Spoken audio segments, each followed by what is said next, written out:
Good evening. This is Tarika Shakir Muhammad with National Network View, and tonight we have the privilege of interviewing Brother Tariq, who is from Dallas, Texas, and calls himself a humanpreneur. But before that, we're going to cut into a tribute to our dear sister, Cicely Tyson, who passed away at the age of 96, but left behind a legend in the theater and arts and entertainment. Today, we are acknowledging and celebrating the life of Cicely Tyson.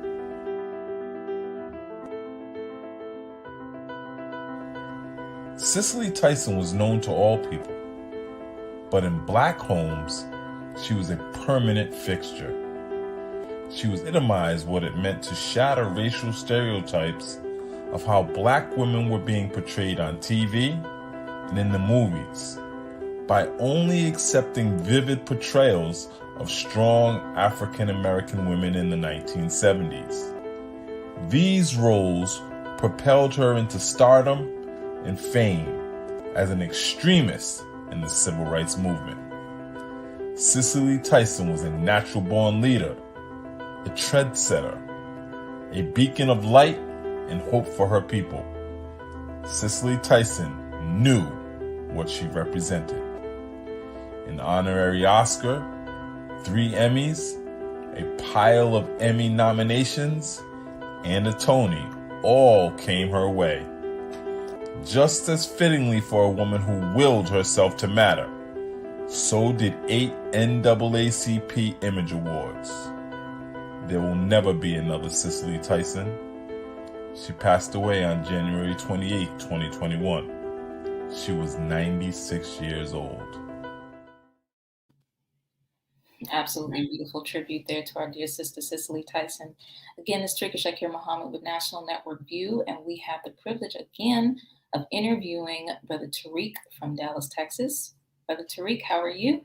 I'm doing great, sister. How are you doing? I'm doing pretty good. It's good to see you. It's good. It's good. Yes, absolutely. Likewise. Thank you for having me on the show. Absolutely. And thank you for joining us on the show. Absolutely.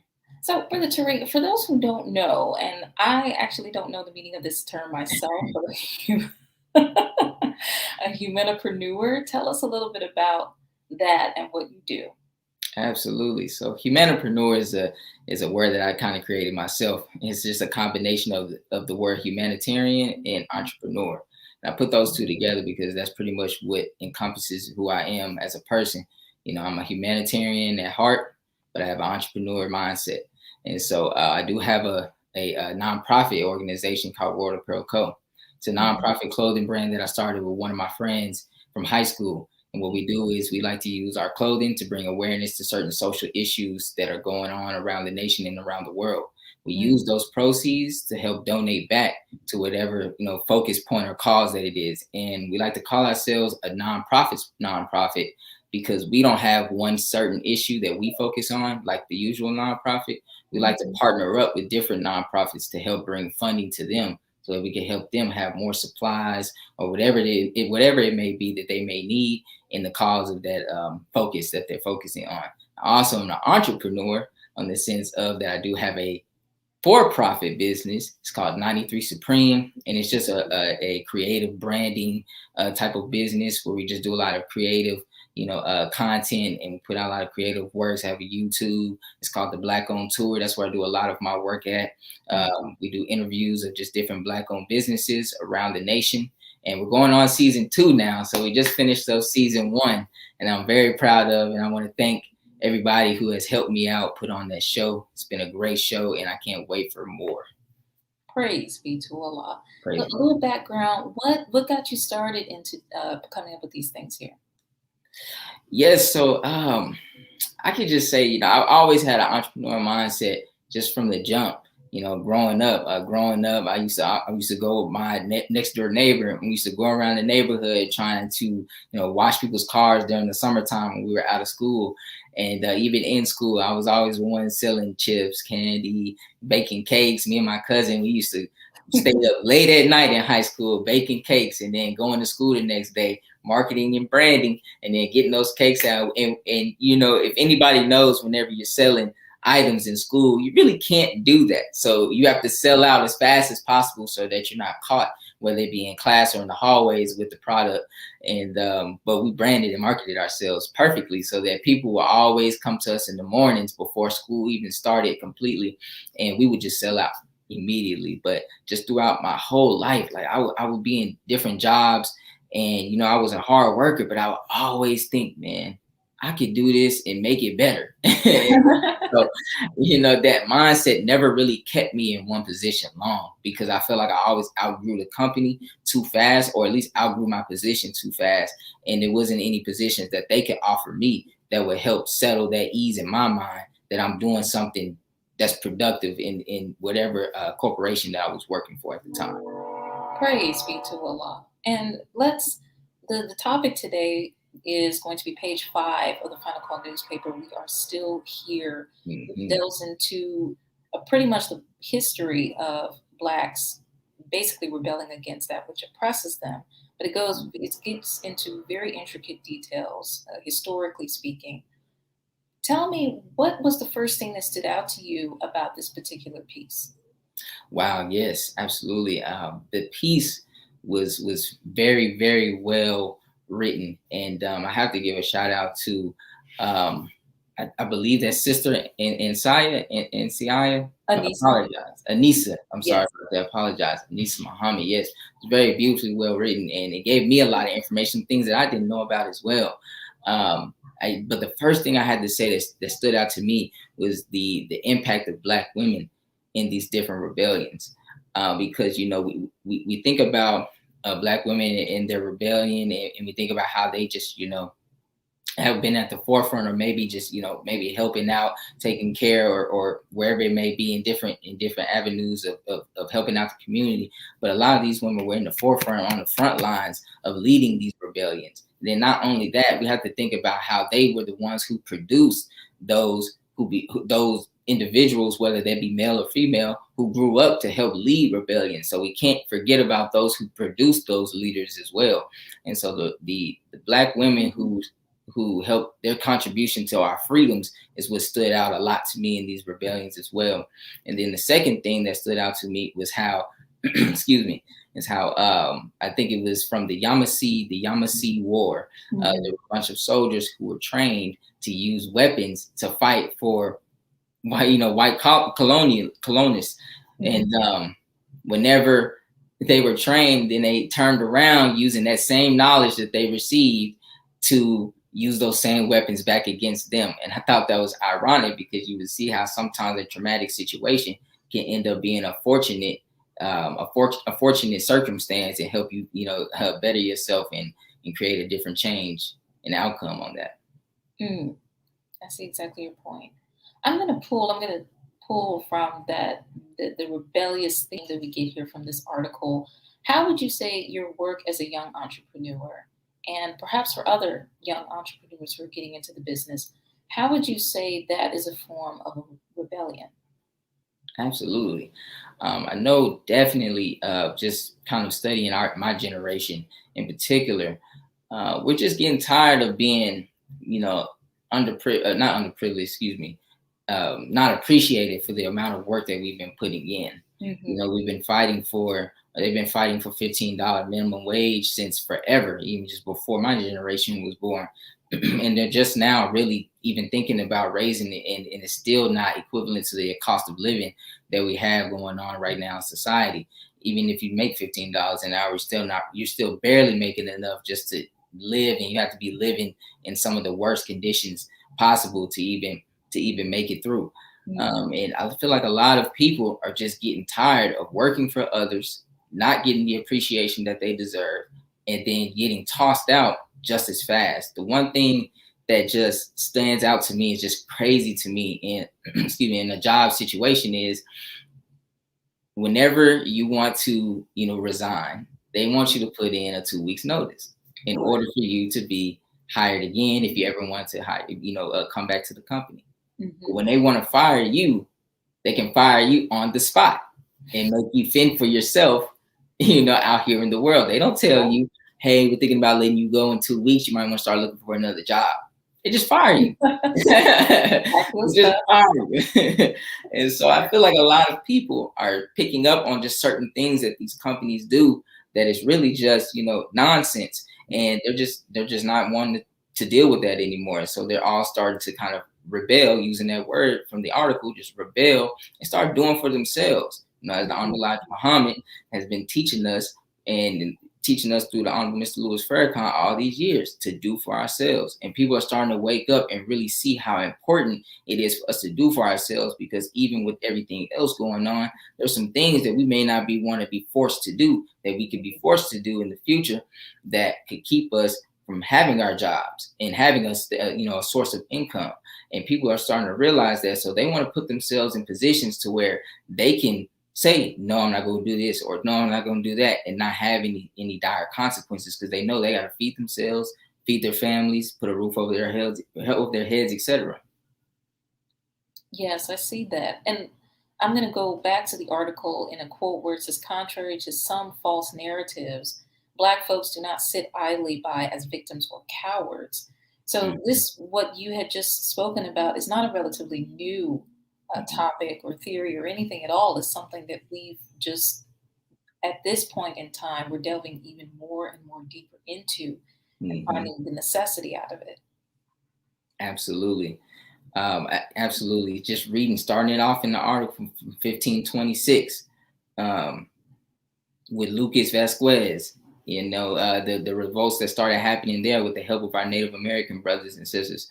That they helped us, start burning down Spanish settlements and things of that nature. And so we've definitely been, not sitting idly, like I said, towards white supremacy. And I realized that in the article, we've been fighting for our freedom since the beginning of, just the start of this slave trade, if you will. And so I found that quite interesting, because I saw how it started to change.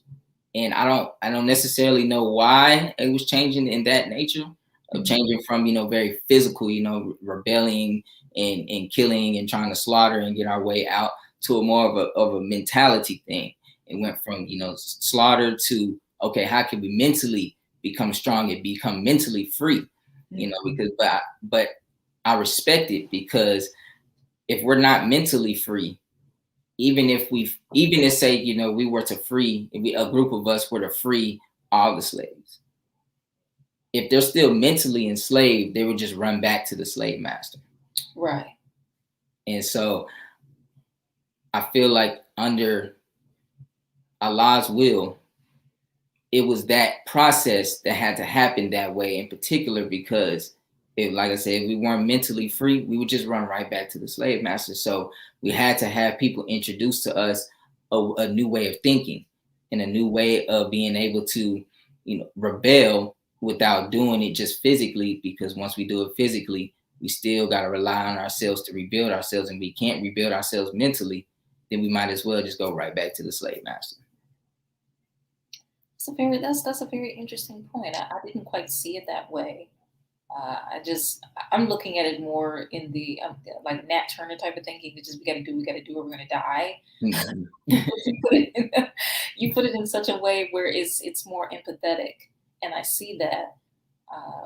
And in light of that, I was wondering what kind of response, or what has been the reception with the businesses and the program that you're pushing. Absolutely. So yeah, it's been pretty well. With Word Apparel, we started in 2016. And when we started off, it's been actually a pretty good uphill battle. We have been having a lot of good feedback from the community. We have actually started to partner more with different community organizations, like have more solid partnerships. Because normally when we partner with different organizations, it's just like a limited partnerships where we help them out. We do what we do, and then we move on to the next. We still keep ties in with those, certain partnerships, but now we're starting to have these different partnerships that are actually like solid with them, where we're always in the loop of what they're doing. One of them is a community organization out here who does great work. It's called 4 Oak Cliff. It's out here in Oak Cliff, and Oak Cliff is an area that they would probably call one of those murder capitals and whatnot. But the community organization has been there for Oak Cliff. Shout out Taylor Toynes as well. He has been a very huge helping hand in that community of not only just just bringing resources, but he's actually a listening ear. He grew up in that community, and he's somebody who actually who doesn't judge the kids that are in there, because that's a lot of the that's the biggest problem that comes within our community, is that a lot of people want to judge the kids, especially the old heads, if you will, want to judge the kids, and they don't want to listen because they don't want to feel judged. But he's been kind of rerouting that stigma to where now the kids are able to kind of open up and say, man, this is why I'm doing what I'm doing. This is why I feel the way that I feel, and I'm acting and I'm lashing out and doing, and acting a certain way in my communities, because I'm dealing with all of these different things. They're finally able to open up. At that community center, World of Pearl, we actually put on a mental health panel there, and we gave people opportunity to come out, and we partnered up with Wellness Within, with Dr. Nima Moore, and she brought out, it was her and her partner who also came out, and they were both licensed social workers, and so they were able to give people a free therapy session. So it was, and then from that free therapy session, they were able to be rerouted to, more sessions, whether it be free or however the case may be. They I don't have all the details in there because that's private, but they were able to be directed towards a session. And so we got great feedback from that, because it was a lot of people who were like, man, yeah, I was on the brink of this or on the brink of that, or feeling real, in a dark place here. But because I came to your event, I was able to express myself. I was able to talk to somebody who was able to help me kind of rope some things together. And so the feedback that we get, and we also went to Flint, Michigan as well, and gave out a bunch of shower head filters. And we've been doing this ourselves, and we got a lot of good feedback every single time that we do something, or every single time that we partner up with an organization. We always get great feedback. And that's the one thing that keeps me going, is the great feedback that I get from, just different people who are either a part of different organization or is out in the community by themselves. So we have to thank you for your wonderful work, especially with the youth, and inspiring them to become better entrepreneurs and contributors to their community as well. To those tuning in, thank you for tuning in to NNV News. Again, we're talking with Brother Tariq here from Dallas, Texas, and we'll be back shortly after our first break. Be a part of the force that powers truth in journalism. Your support helps us to highlight solutions for a brighter tomorrow. Go to nnvnews.com/donate.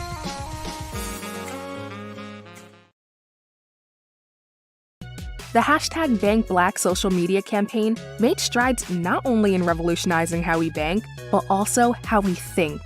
The movement inspired thousands of African Americans across the country to transfer or deposit millions of dollars into Black-owned banks. These are banks that will invest in urban communities, employ African Americans, support Black businesses, and inspire Black home ownership. This is a very proud moment for our culture, as we are taking small, but significant, steps towards building Black power through Black wealth.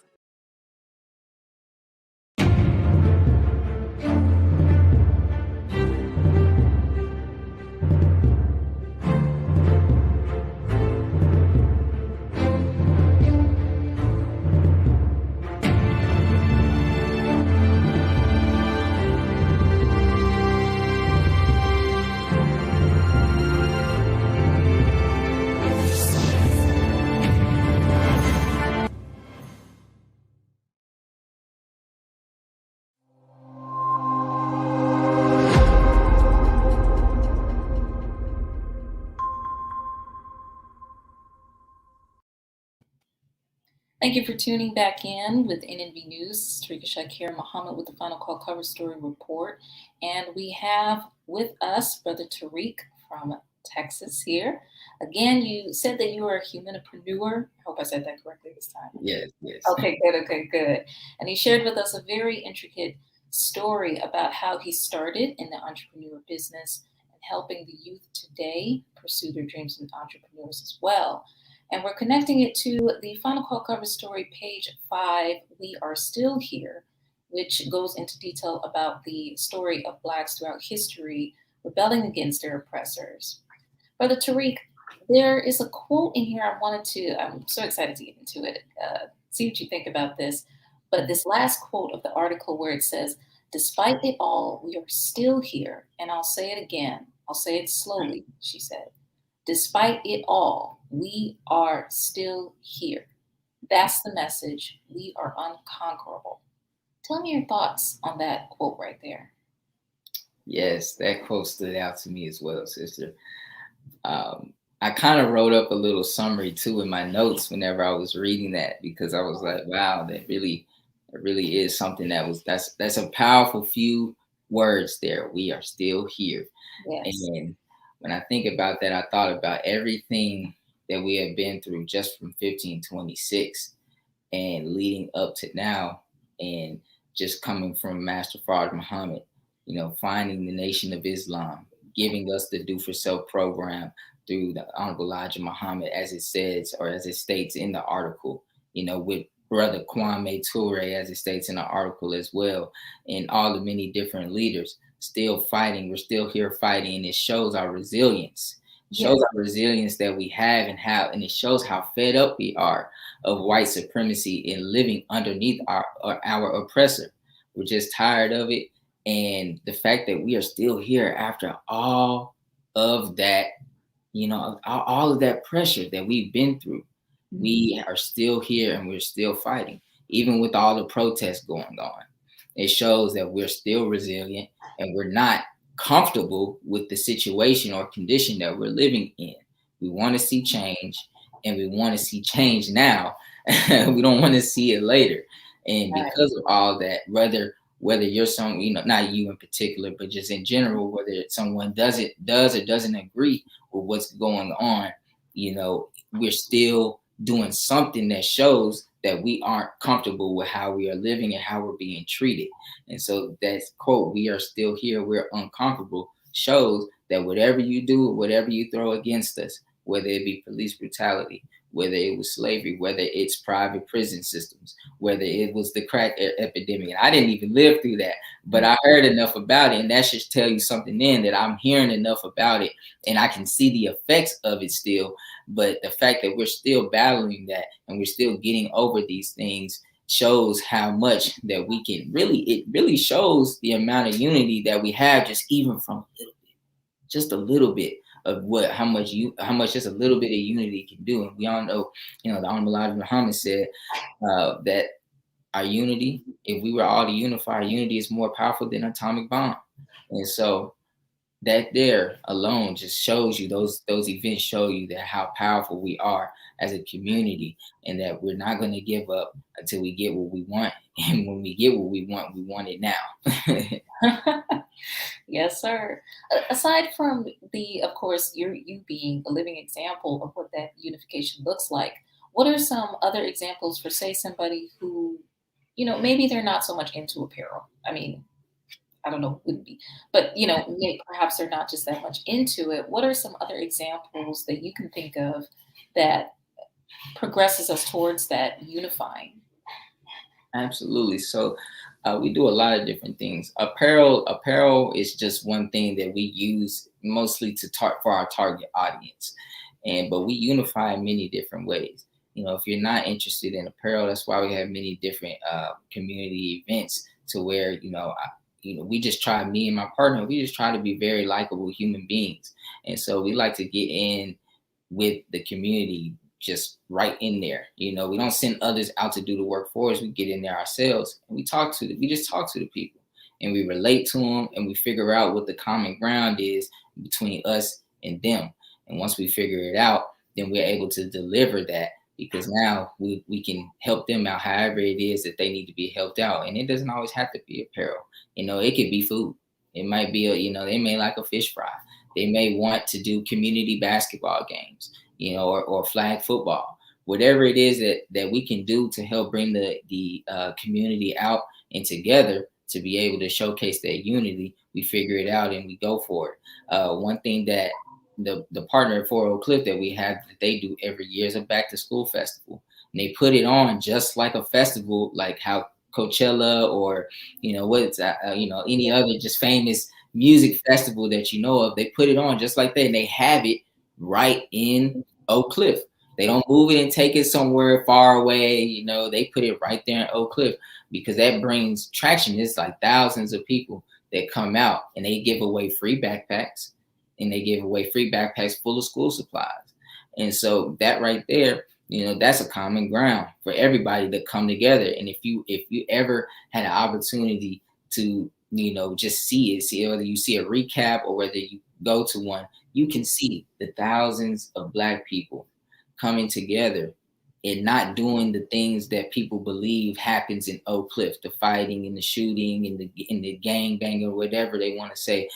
That's not what Oak Cliff is about, and that's not what we do on a day-to-day basis. And so we're able to show that on that day, the peace and the happiness and the unity that coming together, and the whole community just coming together and being able to have a great day and just have a great time as well.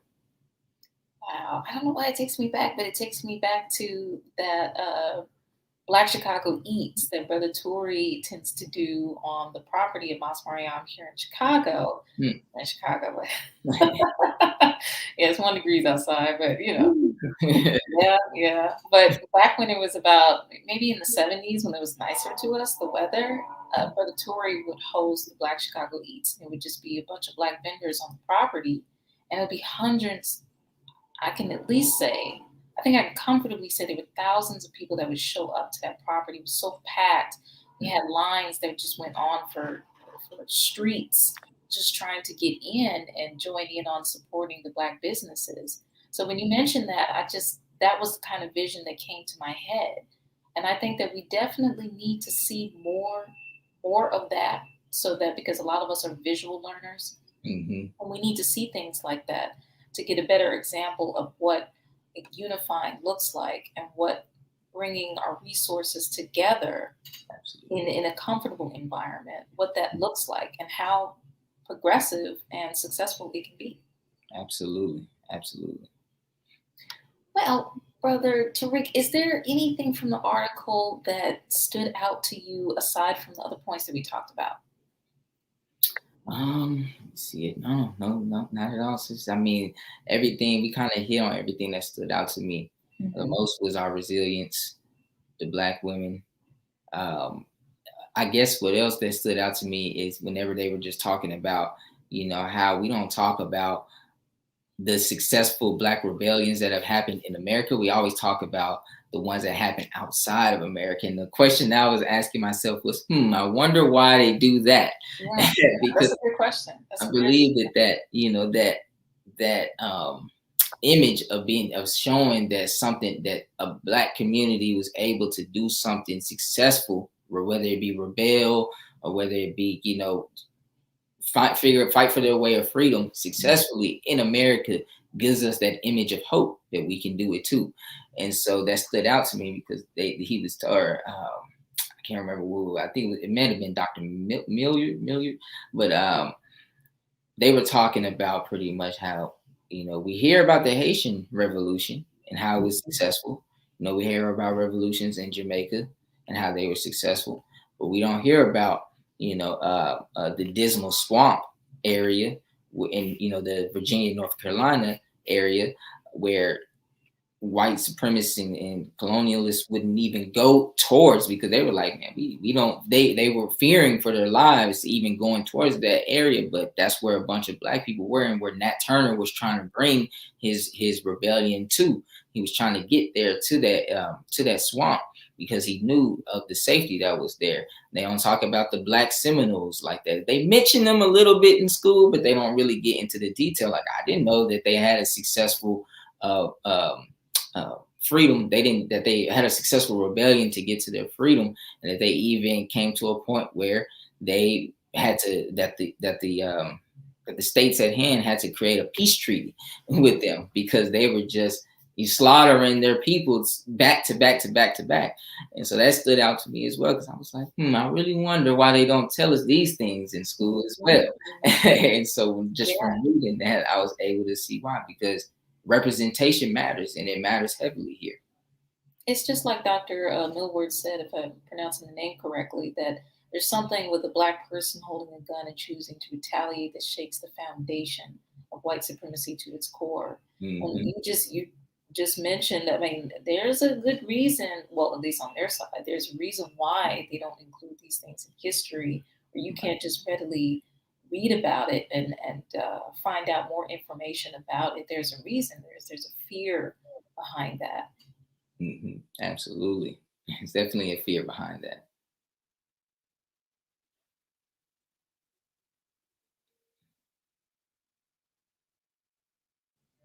Okay.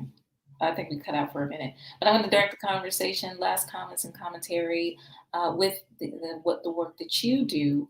So anything that, let's inspo, anything at all that you would like to say as last comments to this conversation?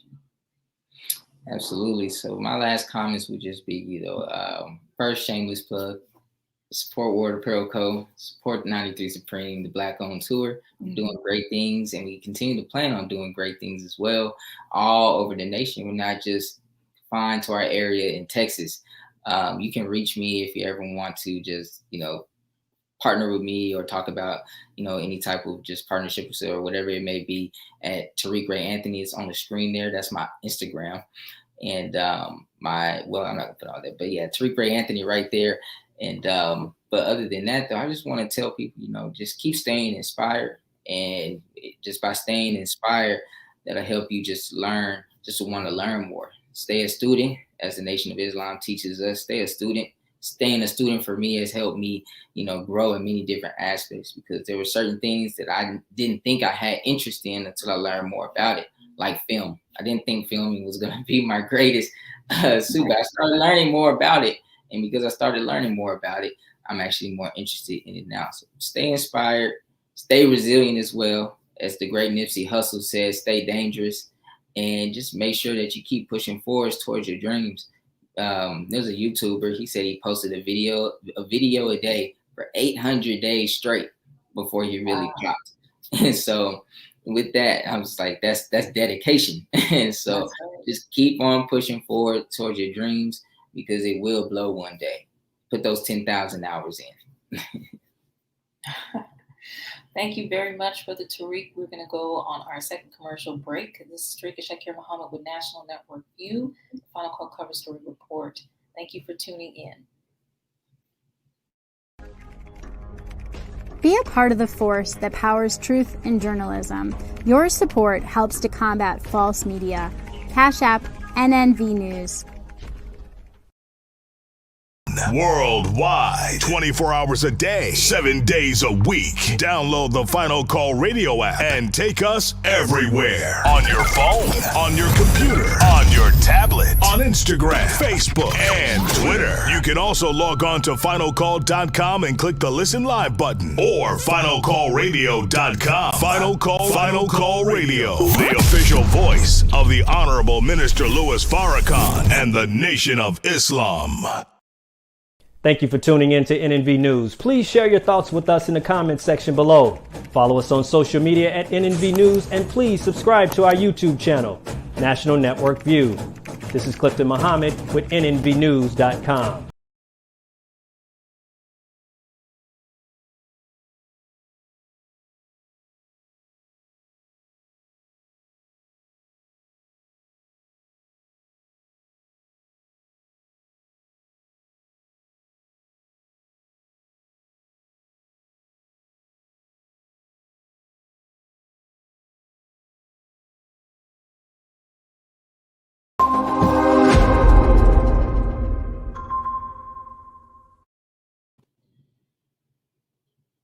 All right, thank you for tuning in with us with National Network View. Again, this is Tariq Shakir Muhammad, and we just had the honor of interviewing Brother Tariq, who is from Dallas. He is a humanipreneur, and we had just spoken with him about the page 5 story. We are still here from the Final Call newspaper. Do not forget to subscribe to The Final Call at finalcalldigital.com and be sure to join in on the discussion with us, page 5 of the Final Call newspaper. Thank you, Brother Tariq. We appreciate you very much for joining in on us. Thank you, and thank you for having me once again. I really do appreciate it. Absolutely. Thank you, sir. All right. Assalamu alaikum. Walaikum salam.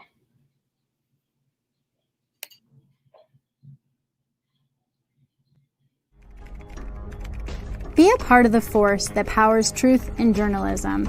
Your support helps to combat false media. Cash App NNV News.